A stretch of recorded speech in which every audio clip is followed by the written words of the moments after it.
पर्तगाळी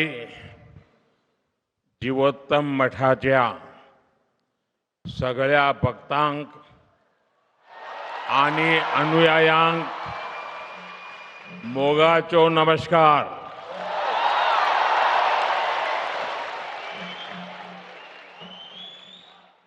श्री संस्थान गोकर्ण पर्तगाळी जीवोत्तम मठ के 24वें महंत श्रीमद विद्याधीश तीर्थ स्वामी जी, राज्यपाल श्रीमान अशोक गजपति राजू जी, लोकप्रिय मुख्यमंत्री भाई प्रमोद सावंत जी, मठ समिति के अध्यक्ष श्री श्रीनिवास डेम्पो जी, उपाध्यक्ष श्री आर कामत जी, केंद्र में मेरे सहयोगी श्रीपाद नायक जी, दिगंबर कामत जी, अन्य सभी महानुभाव, देवी और सज्जनों, आज के इस पावन अवसर ने मन को गहरी शांति से भर दिया है.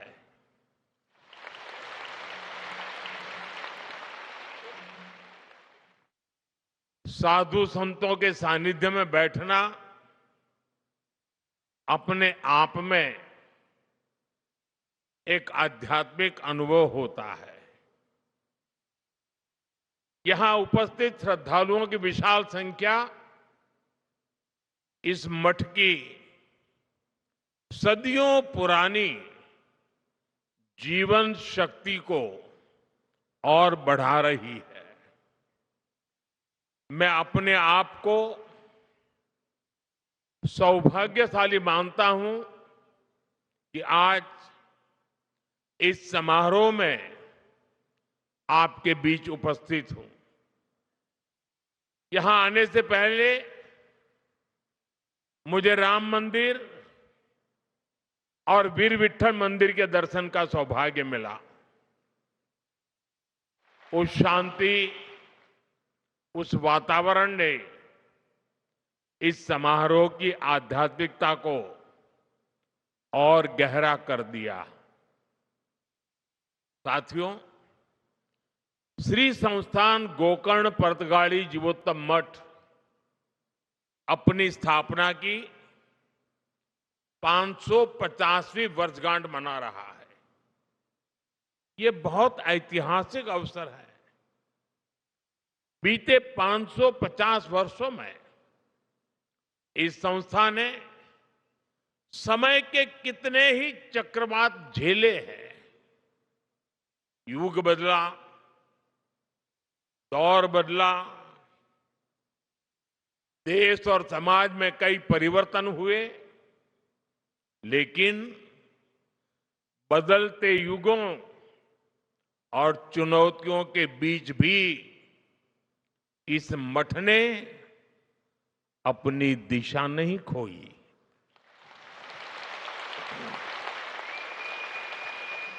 बल्कि ये मठ लोगों को दिशा देने वाला केंद्र बनकर के उभरा, और यही इसकी सबसे बड़ी पहचान है. यह इतिहास में जड़ होकर भी समय के साथ चलता रहा. इस मठ की स्थापना जिस भावना से हुई थी, वो भावना आज भी उतनी ही जीवंत दिखाई देती है. ये भावना साधना को सेवा से जोड़ती है, परंपरा को लोक कल्याण से जोड़ती है. ये मठ पीढ़ी दर पीढ़ी समाज को ये समझ देता रहा कि अध्यात्म का मूल उद्देश्य जीवन को स्थिरता, संतुलन और मूल्य प्रदान करना है. मठ की 550 वर्षों की यात्रा उस शक्ति का प्रमाण है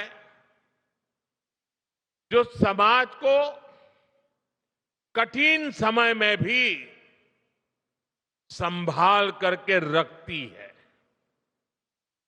मैं यहां के मठाधिपति श्रीमद विद्याधीश तीर्थ स्वामी जी समिति के सभी सदस्यों और इस आयोजन से जुड़े हर व्यक्ति को इस ऐतिहासिक अवसर की अनेक अनेक शुभकामनाएं देता हूं। साथियों, जब कोई संस्था सत्य और सेवा पर खड़ी होती है तो समय के बदलाव से डगमगाती नहीं, बल्कि समाज को टीके रहने की शक्ति देती है। आज इसी परंपरा को आगे बढ़ाते हुए ये मठ एक नया अध्याय लिख रहा है। यहां भगवान श्री राम की 77 फीट ऊंची भव्य कांस्य प्रतिमा स्थापित की गई है। 3 दिन पहले ही मुझे अयोध्या के भव्य श्री राम मंदिर के शिखर पर धर्म ध्वज आरोहण का सौभाग्य मिला है और आज यहां प्रभु श्री राम की भव्य मूर्ति के अनावरण का सुअवसर मिला है। आज रामायण पर आधारित एक थीम पार्क का उद्घाटन भी हुआ है। साथियों, आज इस मठ के साथ जो नए आयाम जुड़े हैं वो आने वाली पीढ़ियों के लिए ज्ञान, प्रेरणा और साधना के स्थायी केंद्र बनने जा रहे हैं।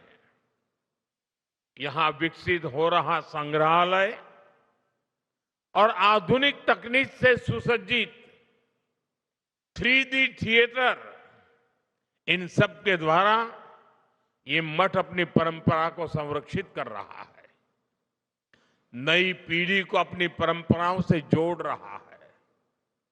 इसी तरह 550 दिनों में देश भर के लाखों श्रद्धालुओं की भागीदारी से हुए श्री राम नाम जप यज्ञ और उससे जुड़ी राम रथ यात्रा हमारे समाज में भक्ति और अनुशासन की सामूहिक ऊर्जा का प्रतीक बनी है। यही सामूहिक ऊर्जा आज देश के हर कोने में एक नई चेतना का संचार कर रही है। साथियों, अध्यात्म को आधुनिक तकनीक से जोड़ने वाली व्यवस्थाएं ये आने वाली पीढ़ियों को प्रेरणा देती रहेंगी। मैं इस निर्माण के लिए आप सभी को बहुत बहुत बधाई देता हूं। आज इस स्वराट उत्सव में इस विशेष अवसर के प्रतीक के रूप में स्मारक सिक्के और डाक टिकट भी जारी किए गए हैं। ये सम्मान उस आध्यात्मिक शक्ति को समर्पित है जिसने सदियों से समाज को जोड़ करके रखा है। साथियों, इस श्री मठ को निरंतर प्रवाहमान रखने की शक्ति उस महान गुरु परंपरा से मिली है जिसने द्वैत वेदांत की दिव्य भाव भूमि को स्थापित किया था। श्रीमद नारायण तीर्थ स्वामी जी द्वारा 1475 में स्थापित यह मठ उसी ज्ञान परंपरा का विस्तार है और उसका मूल स्रोत जगत गुरु श्री मध्वाचार्य जैसे अद्वितीय आचार्य है। मैं इन आचार्यों के चरणों में सिर झुकाकर नमन करता हूं। यह भी बहुत महत्वपूर्ण है कि उडुपी और पर्तगाली दोनों मठ एक ही आध्यात्मिक सरिता की जीवंत धाराएं हैं। भारत के इस पश्चिमी तट की सांस्कृतिक धारा को दिशा देने वाली गुरु शक्ति भी यही है। और मेरे लिए ये भी एक विशेष संयोग है कि एक ही दिन में मुझे इस परंपरा से जुड़े 2 कार्यक्रमों में सम्मिलित होने का सौभाग्य प्राप्त हुआ। साथियों, हम सभी को गर्व है कि इस परंपरा से जुड़े परिवारों ने पीढ़ी दर पीढ़ी अनुशासन, ज्ञान, परिश्रम और उत्कृष्टता को जीवन का आधार बनाया है। व्यापार से लेकर वित्त तक, शिक्षा से लेकर तकनीक तक जो प्रतिभा, नेतृत्व और कार्यनिष्ठा उनमें दिखाई देती है, उसके पीछे इसी जीवन दृष्टि की गहरी छाप मिलती है। इस परंपरा से जुड़े परिवारों, व्यक्तियों की सफलता की अनेक प्रेरक गाथाएं हैं। उन सब की सफलताओं की जड़ें विनम्रता, संस्कार और सेवा में दिखती है। ये मठ उन मूल्यों को स्थिर रखने वाली आधारशिला रहा है और हमें विश्वास है कि आगे भी आने वाली पीढ़ियों को ये मठ ऐसे ही ऊर्जा देता रहेगा। साथियों, इस ऐतिहासिक मठ की एक और विशेषता का जिक्र आज आवश्यक है। इस मठ की एक पहचान वो सेवा भावना है जिसने सदियों से समाज के हर वर्ग को सहारा दिया है।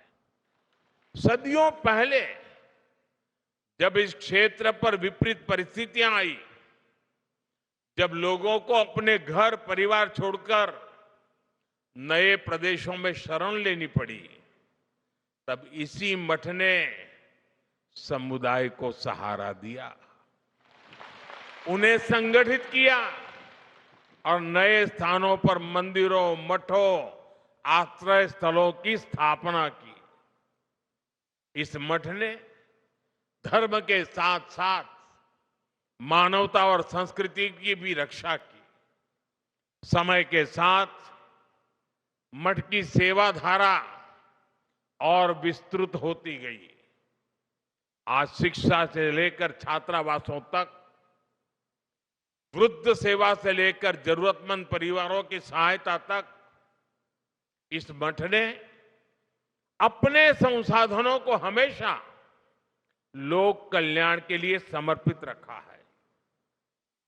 अलग अलग राज्यों में बने छात्रावास हो, आधुनिक विद्यालय हो या कठिन समय में लोगों को राहत देने वाले सेवा कार्य, हर पहल इस बात का प्रमाण है कि अध्यात्म और सेवा जब साथ चलते हैं तो समाज को स्थिरता भी मिलती है और आगे बढ़ने की प्रेरणा भी मिलती है।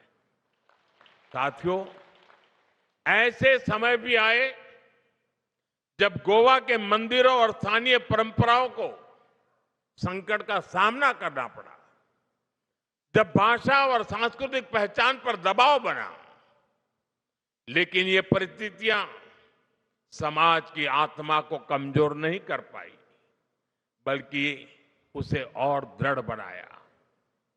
गोवा की यही विशेषता है कि यहां की संस्कृति ने हर बदलाव में अपने मूल स्वरूप को बनाए रखा और समय के साथ पुनर्जीवित भी किया। इसमें पर्तगाली मठ जैसे संस्थानों का बहुत बड़ा योगदान रहा है। साथियों, आज भारत एक अद्भुत सांस्कृतिक पुनर्जागरण का साक्षी बन रहा है। अयोध्या में राम मंदिर का पुनर्स्थापन, काशी विश्वनाथ धाम का भव्य पुनरुद्धार और उज्जैन में महाकाल महालोक का विस्तार, ये सब हमारे राष्ट्र की उस जागरूकता को प्रकट करते हैं जो अपनी आध्यात्मिक धरोहर को नई शक्ति के साथ उभार रही है। रामायण सर्किट, कृष्ण सर्किट, गया जी के विकास कार्य और कुंभ मेले का अभूतपूर्व प्रबंधन, ये सभी उदाहरण बताते हैं कि आज का भारत अपनी सांस्कृतिक पहचान को नए संकल्प और नए आत्मविश्वास के साथ आगे बढ़ा रहा है। ये जागृति भविष्य की पीढ़ियों को अपनी जड़ों से जुड़े रहने की प्रेरणा देती है। साथियों, गोवा की इस पवित्र भूमि का अपना एक विशिष्ट आध्यात्मिक स्वरूप भी है। यहां सदियों से भक्ति, संत परंपरा और सांस्कृतिक साधना का सतत प्रवाह बहता रहा है। ये धरती प्राकृतिक सौंदर्य के साथ साथ दक्षिण काशी की पहचान भी संजोए हुए है।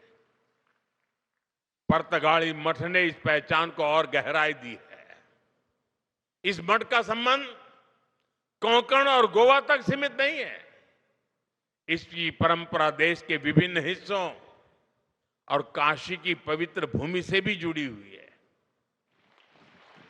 काशी का सांसद होने के नाते मेरे लिए और भी गर्व की बात है। संस्थापक आचार्य श्री नारायण तीर्थ ने उत्तर भारत की अपनी यात्राओं के दौरान काशी में भी एक केंद्र स्थापित किया था, जिससे इस मठ की आध्यात्मिक धारा का विस्तार दक्षिण से उत्तर तक हुआ। आज भी काशी में उनके द्वारा स्थापित केंद्र समाज सेवा का माध्यम बना हुआ है। साथियों, आज जब इस पवित्र मठ के 550 वर्ष पूरे हो रहे हैं, तब हम इतिहास का उत्सव मनाने के साथ ही भविष्य की दिशा भी तय कर रहे हैं। विकसित भारत का रास्ता एकता से होकर जाता है। जब समाज जुड़ता है, जब हर क्षेत्र, हर वर्ग एक साथ खड़ा होता है, तभी राष्ट्र बड़ी छलांग लगाता है।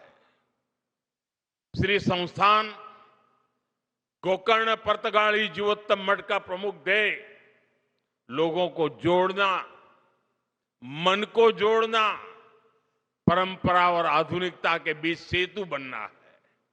इसलिए विकसित भारत की यात्रा में यह मठ एक प्रमुख प्रेरणा केंद्र की भूमिका में भी है। साथियों, जिनसे मेरा स्नेह होता है, वहां मैं आदरपूर्वक कुछ आग्रह करता हूं।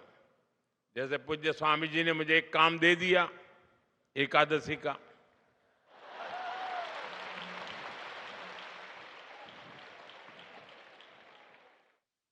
वो तो संत है तो एक में मान जाते हैं, लेकिन मैं एक में मानने वालों में से नहीं हूं। और इसलिए आज आपके बीच आया हूं तो मेरे मन में सहज ही कुछ बातें आ रही हैं, जिन्हें मैं आपसे साझा करना चाहता हूं।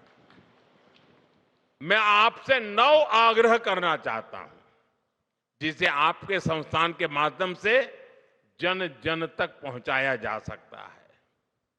ये आग्रह 9 संकल्प की तरह हैं। विकसित भारत का सपना तभी पूरा होगा जब हम पर्यावरण की रक्षा को अपना धर्म माने।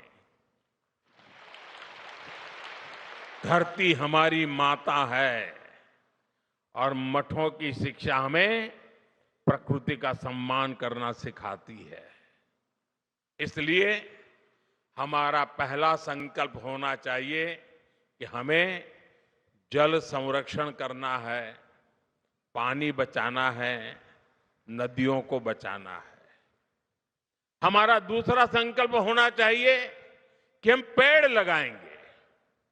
देश भर में एक पेड़ मां के नाम अभियान को गति मिल रही है। इस अभियान के साथ अगर इस संस्थान का सामर्थ्य जुड़ जाएगा तो इसका प्रभाव और व्यापक होगा। हमारा तीसरा संकल्प होना चाहिए स्वच्छता का मिशन। आज जब मैं मंदिर परिषद में गया तो वहां की व्यवस्था, वहां का आर्किटेक्चर, वहां की स्वच्छता मेरे मन को बड़ी प्रभावित कर गई। मैंने स्वामी जी को कहा भी, कितना शानदार तरीके से इतना संभाला है। हमारी हर गली मोहल्ला शहर स्वच्छ होना चाहिए। चौथे संकल्प के रूप में हमें स्वदेशी को अपनाना होगा। आज भारत आत्मनिर्भर भारत और स्वदेशी के मंत्र पर आगे बढ़ रहा है। आज देश कह रहा है vocal for local, vocal for vocal for vocal for. हमें भी इस संकल्प को लेकर आगे बढ़ना है। साथियों, हमारा पांचवां संकल्प होना चाहिए देश दर्शन। हमें देश के अलग अलग हिस्सों को जानने समझने का प्रयास करना चाहिए। छठे संकल्प के रूप में हमें नेचुरल फार्मिंग को अपने जीवन का हिस्सा बनाना चाहिए। हमारा सातवां संकल्प होना चाहिए कि हम हेल्दी लाइफस्टाइल को अपनाएंगे। हम श्री अन्न मिलेट्स अपनाएंगे और खाने में तेल की 10% मात्रा कम करेंगे। आठवें संकल्प के तौर पर हमें योग और खेल को अपनाना होगा। और नवे संकल्प के रूप में हम किसी ना किसी रूप में गरीब की सहायता करेंगे।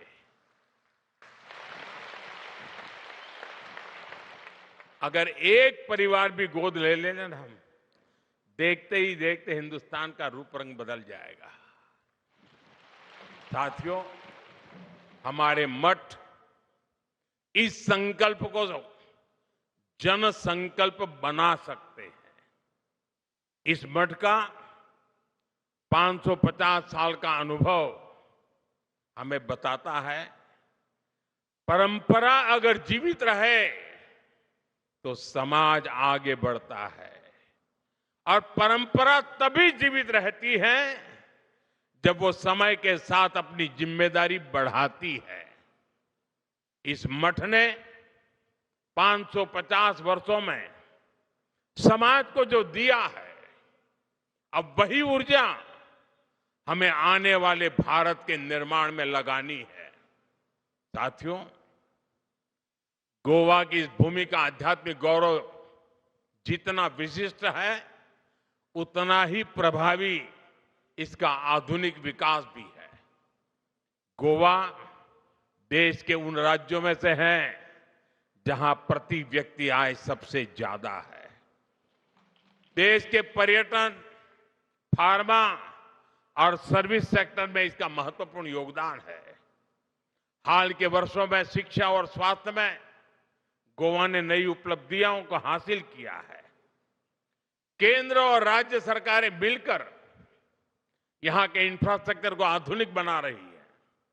हाईवे, एयरपोर्ट और रेल कनेक्टिविटी के विस्तार से श्रद्धालुओं और पर्यटकों को दोनों के लिए यात्रा और भी सुगम हुई है। विकसित भारत 2047 के हमारे राष्ट्रीय विजन में पर्यटन एक प्रमुख हिस्सा है और गोवा इसका सबसे बड़ा उदाहरण है। साथियों, भारत आज एक निर्णायक दौर से गुजर रहा है। देश की युवा शक्ति, हमारा बढ़ता आत्मविश्वास और सांस्कृतिक जड़ों के प्रति हमारा झुकाव, ये सब मिलकर एक नए भारत का निर्माण कर रहे हैं। विकसित भारत का हमारा संकल्प तभी पूरा होगा जब अध्यात्म, राष्ट्र सेवा और विकास की तीनों धाराएं साथ चले। गोवा की ये भूमि और यहां का ये मठ उसी दिशा में एक महत्वपूर्ण योगदान दे रहे हैं। आज पूज्य स्वामी जी ने मेरे लिए बहुत सारी बातें बताई, बहुत सी चीजों के लिए उन्होंने मुझे क्रेडिट दिया। मैं उनका बहुत आभारी हूं। जो भावना उन्होंने व्यक्त की, लेकिन सच्चाई ये है, ये जो कुछ भी है जिसे आप अच्छा मानते हैं, वो मोदी का नहीं, 140 करोड़ देशवासियों का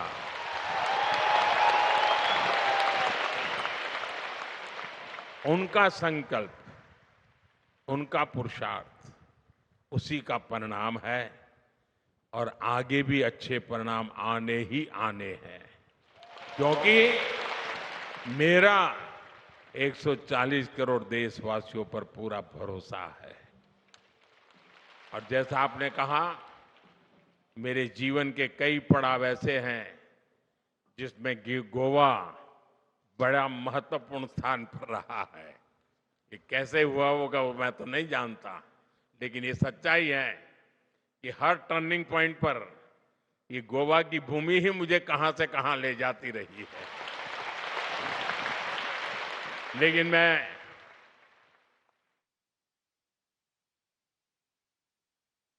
पूज्य संत श्री का बहुत आभारी हूं।